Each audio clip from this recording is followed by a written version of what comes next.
नमस्कार, मैं हूं पवन त्यागी। कर्नाटक विधानसभा चुनाव में कांग्रेस को बहुमत मिला है और भारतीय जनता पार्टी मात्र 224 में से 64 सीटों पर सिमटकर रह गई। इसके बाद 2024 के लोकसभा चुनाव को लेकर के चिंतन मनन शुरू हो गया। भारतीय जनता पार्टी क्या करेगी, मोदी सरकार वापसी करेगी कि नहीं करेगी, और जिस तरह से अभी हाल ही में हिमाचल के चुनाव में भारतीय जनता पार्टी हारी है, उसके बाद कर्नाटक के चुनाव की हार, क्या ये आगे भी अन्य राज्यों में इसी तरह का ट्रेंड रहेगा और कर्नाटक की इस हार का क्या 2024 के होने वाले लोकसभा चुनाव पर मोदी सरकार या भारतीय जनता पार्टी पर असर पड़ेगा, इसको लेकर चिंतन मनन चल रहा है। तो कर्नाटक चुनाव का इफेक्ट अभी जो हुआ है कर्नाटक में, क्या लोकसभा के चुनाव में जब यहां 2024 में चुनाव होगा तो क्या भारतीय जनता पार्टी को इसी तरह की हार का सामना करना पड़ेगा? ये कुछ ऐसे सवाल हैं जिस पर अभी से चिंतन मनन शुरू हो गया है। आपको बताएं कि जहां अभी जो कर्नाटक की विधानसभा का चुनाव हुआ है उसमें कुल 224 सीटों में भारतीय जनता पार्टी को 64 सीटें मिली हैं, यानी पूरी तरह से जो भारतीय जनता पार्टी का कुछ क्षेत्र गढ़ भी कहा जाता था वो भी भारतीय जनता पार्टी के हाथ से चला गया है। अब ऐसे में सवाल उठ रहा है कि लोकसभा की 28 सीटों में कर्नाटक में क्या होगा। तो आपको बता दें कि जैसे ही कर्नाटक विधानसभा का रिजल्ट आया है उसके बाद से ही एसडीपीआई और जो पीएफआई बैन हो गया है उससे जुड़े हुए लोग अब निकल कर खुलेआम सड़कों पर आ गए हैं और वहां आपको बता दें पाकिस्तान जिंदाबाद के सरेआम नारे लगाए जा रहे हैं। पाकिस्तान का झंडा चौराहों पर लहराया जा रहा है। यह आपको बता दें भारतीय जनता पार्टी के आईटी सेल के हेड हैं अमित मालवीय, उन्होंने एक वीडियो को अपने ट्विटर हैंडल से शेयर किया है और उनका दावा है, उसमें आवाज आ रही है, तो उसमें उन्होंने दावा किया है कि ये देखिए जीत के जश्न में पाकिस्तान जिंदाबाद के नारे लगाए जा रहे हैं। अभी तो रिजल्ट आया है और ये किस तरह की शुरुआत हुई है, इसको लेकर के आपको बता दूं एक फैक्ट्स नाम का ट्विटर हैंडल है जो इस तरह की वीडियो के फैक्ट चेक करता है। तो उसने भी लिखा है वीडियो में पुलिसकर्मी बोल रहे हैं कि पाकिस्तान जिंदाबाद के नारे लगा रहे हैं, इसका वीडियो करो। तो उन्होंने एक तरह से इसको जो अमित मालवीय ने ट्वीट किया है इसको फैक्ट चेक करके इसको ये बताया है, क्योंकि ये दावा किया जा रहा था कुछ लोगों की तरफ से कि ये पाकिस्तान जिंदाबाद के नारे नहीं लग रहे हैं, ये आफिद सैद जिंदाबाद के नारे लग रहे हैं। आफिद सैद कोई प्रत्याशी था जो जीता है।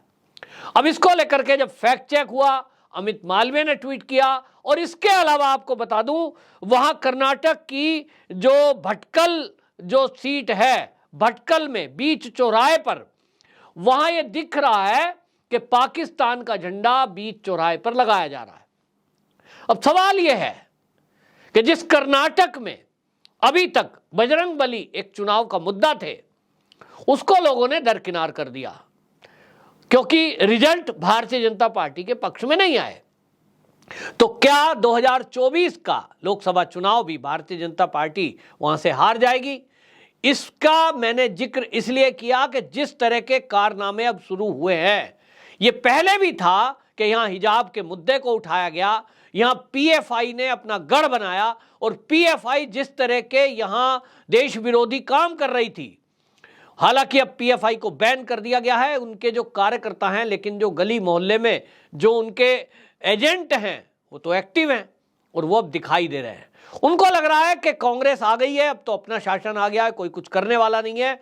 और आपको बता दूं कि जो लोकल स्तर के पत्रकार हैं जो वहां यूट्यूब चैनल चलाते हैं, उनसे जब हमारी बात हुई है चुनाव के दौरान, उन्होंने कहा कि एसडीपीआई पीएफआई से जुड़े हुए लोग जो बेशक उनका संगठन बैन हो गया है लेकिन लोग अभी वहीं एक्टिव है, उन लोगों ने गली गली मोहल्ले मोहल्ले जाकर मुसलमान वोटरों को कांग्रेस को वोट देने के लिए कहा है। और उन्होंने ये समझाने में एक ही बात बताई कि कांग्रेस की सरकार आएगी तो हमको खुलकर अपना कट्टरपंथी जो विचार है उसको इंप्लीमेंट करने में सुविधा रहेगी। और देखिए कांग्रेस ही है जिसने बजरंग दल को बैन करने का वादा किया है। यानी कांग्रेस उस वादे को करके आई है कि हिंदूवादी संगठन होगा तो उसको हम बैन कर देंगे। पीएफआई वाले भले ही नाम बैन होगा, लेकिन उनको इस तरह की एक्टिविटी करने के लिए अब पुलिस गिरफ्तार नहीं करेगी। हालांकि वीडियो में दिख रहा है कि पुलिस का इंस्पेक्टर एक वीडियोग्राफर को कह रहा है कि ये लोग पाकिस्तान के जिंदाबाद के नारे लगा रहे हैं, इनकी वीडियो करो। लेकिन देखना होगा क्या अब उन पर ये पुलिस कार्रवाई करेगी, या कांग्रेस का जो इतिहास रहा है तुष्टीकरण के कारण, और ये तो वादा करके वो आए हैं, तो अब देखना होगा। और जिस तरह का ये ट्रेंड शुरू हुआ है, ये शुरुआत है, और अब आप देखेंगे आगे जैसे जैसे समय बीतता जाएगा। अभी 1 साल लोकसभा के चुनाव में है, ये माना जा रहा है कि अब कर्नाटक के हालात बद से बदतर होते चले जाएंगे, और इसका इफेक्ट आप देखिए कि 28 सीट हैं अभी फिलहाल में। इन 28 लोकसभा सीट जो कर्नाटक की हैं, इसमें 26 पर भारतीय जनता पार्टी, एक निर्दलीय है उसमें 27 भारतीय जनता पार्टी के उसमें सांसद हैं, और एक निर्दलीय जो कि बीजेपी से ही अलग होकर गए थे। यानी कुल मिलाकर के कर्नाटक में कुल 28 सीटों में 25 सीटों पर भारतीय जनता पार्टी जीती थी पिछला 2019 का चुनाव, और एक निर्दलीय उस पर जीते थे जो भाजपा से ही थे। बाद में उन्होंने भाजपा को साथ ले लिया। यानी कुल मिलाकर भारतीय जनता पार्टी के 28 में से 26 सांसद है, मात्र 2 वहां अन्य कांग्रेस और एक एसडीपीआई का सांसद है। अब क्या तस्वीर होगी 2024 की, इसकी यदि बात करें तो आप ये देख लीजिए कि एसडीपीआई का जो अभी हाल हुआ है, इसको अगर इसी तरह का ट्रेंड रहा तो आप देखेंगे कि ये जो ट्रेंड है ये बरकरार रहने की उम्मीद है। भारतीय जनता पार्टी को 28 में से 26 सीटें 2024 के चुनाव में मिलेंगी, ये अभी से दिख रहा है। और उसका कारण भी मैंने बता दिया कि जो माहौल है, कुछ सीट तो ऐसी हैं जहां पर मुस्लिम बहुल एरिया है और वो वोटर 40% से ऊपर है, तो वो जीत का आंकड़ा तय करते हैं। जीत किसकी होगी उसके पक्ष में, क्योंकि एकजुट होकर वोट करते हैं, ये बिल्कुल साफ दिखाई दे रहा है। लेकिन आपको बता दूं कि ये जब लोकल मुद्दे होते हैं विधानसभा चुनाव में, तो मोदी जी के चेहरे पर जिस तरह से हमने देखा है कर्नाटक के चुनाव में, जब वो प्रचार के लिए गए हैं, चाहे उन्होंने रैली की है चाहे रोड शो किए हैं,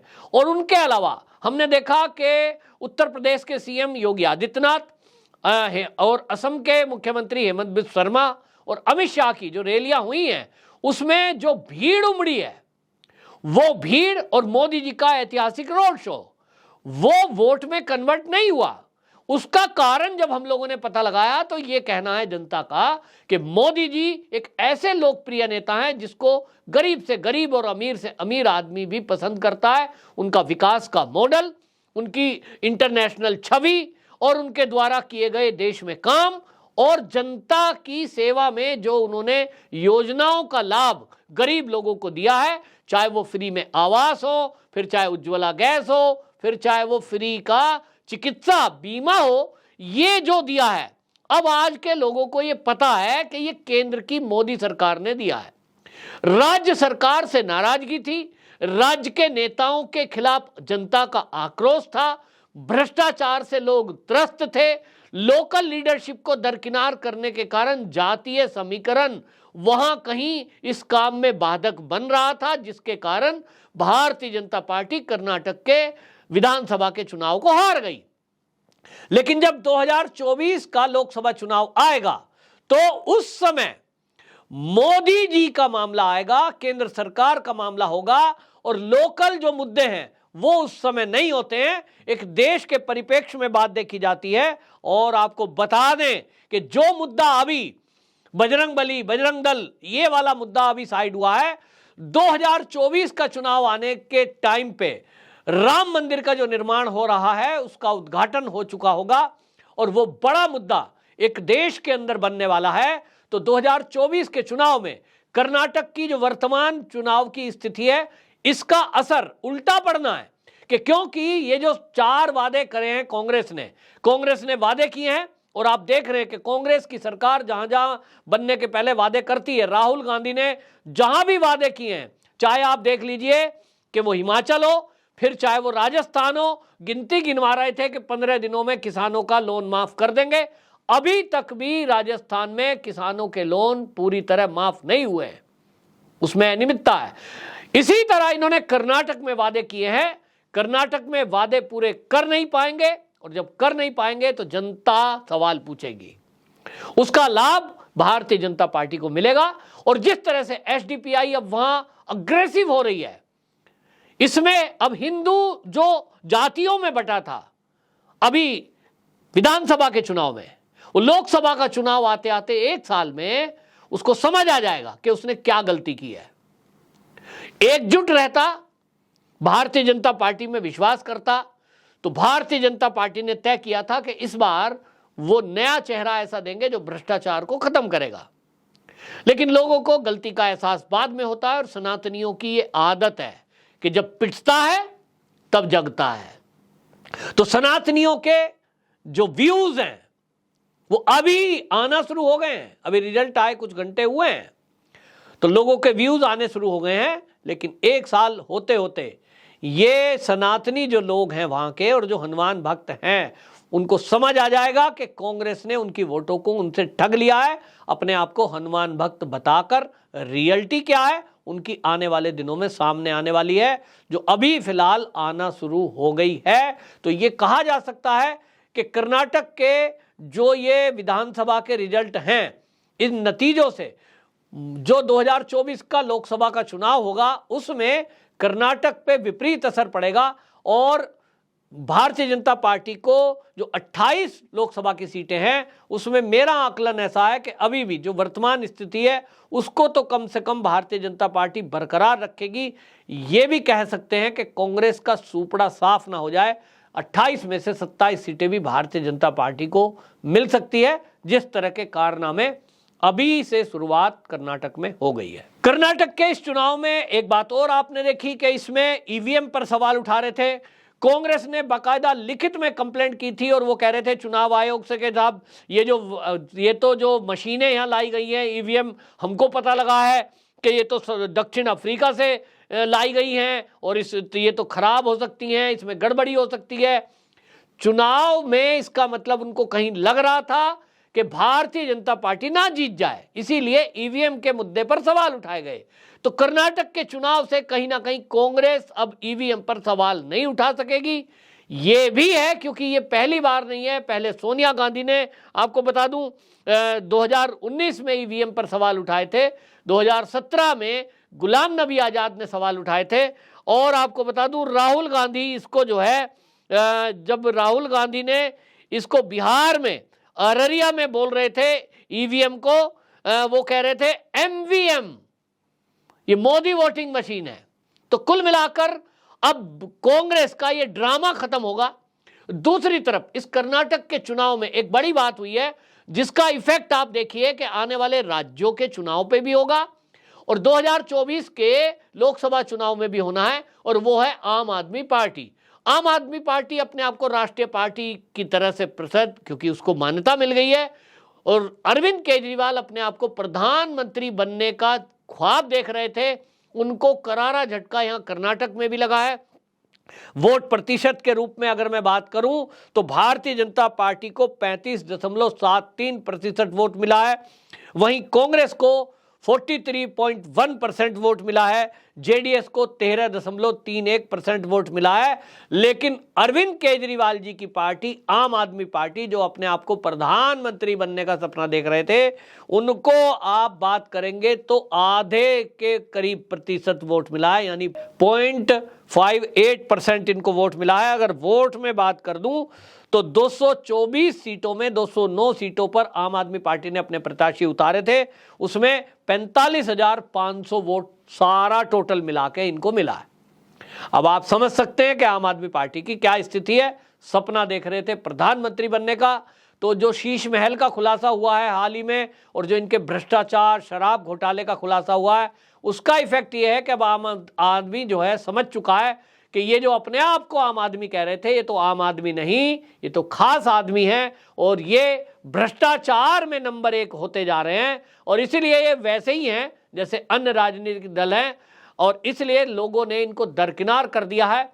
तो 2024 के चुनाव में मोदी जी के सामने मैं ये अभी से देख रहा हूं कि वो कर्नाटक चुनाव हो या कोई और, कोई फेस, कोई चेहरा उनके आगे नहीं होगा और मोदी जी तीसरी बार देश के प्रधानमंत्री जरूर बनेंगे। वंदे मातरम।